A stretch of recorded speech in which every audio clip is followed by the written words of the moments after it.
Malvern Books. If this is your first time here, we are a bookstore and literary community that carries only independent presses, fighting the good fight, none of the big guys, poetry and translation, fiction and translation, contemporary authors from across the scene. We're incredibly happy tonight to have these 4 readers. Got a great night ahead. In the back, there's Topo Chico, carrot sticks, hummus, beef chips, and a lot of other things. This whole section right here is the poetry, and translation. All month it's going to be 20% off. So pick up an immortal book. We've got C.A. Conrad, Anne Carson, Morgan Parker, Dickinson, Rimbaud, Yanni Ristos, Novica Beach. All of it can be yours for 20% of the original price until the end of the month, so please take a look at that before you leave. Please take a look at the authors, the readers' books tonight and pick up a copy. Again, all their poetry will also be 20% off. And without further ado, I'm going to introduce the first reader. Meg McKeon received her MFA from the University of Texas at Austin's New Writers Project in 2013. After a couple of harrowing years in the nonprofit world, she is back in grad school again, pursuing an MED. She lives in Austin, Texas, and throws pots in her spare time. Meg McKeon.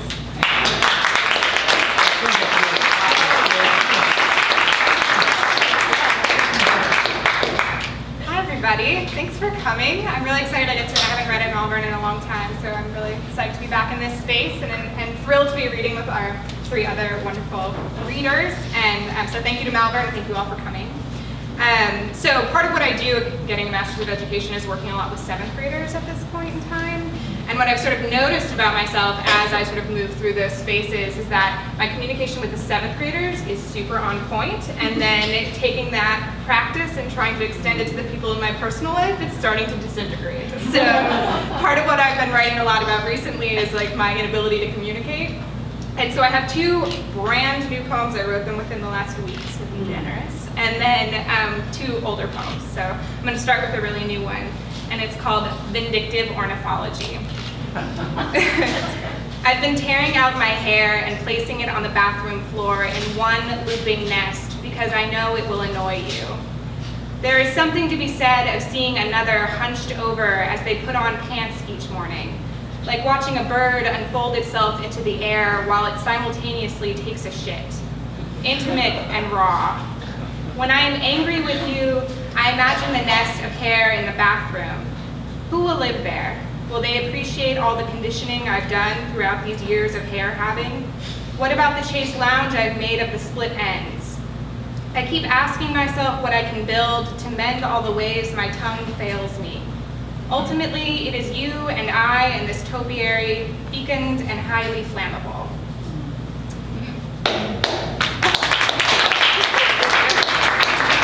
And the second one is one I wrote a long time ago after talking to a group of people who were really stoked about hunting. And this was like a new conversation for me. I come from Connecticut and moved here from Chicago, so hunting was like not a big practice for everybody up in the Northeast.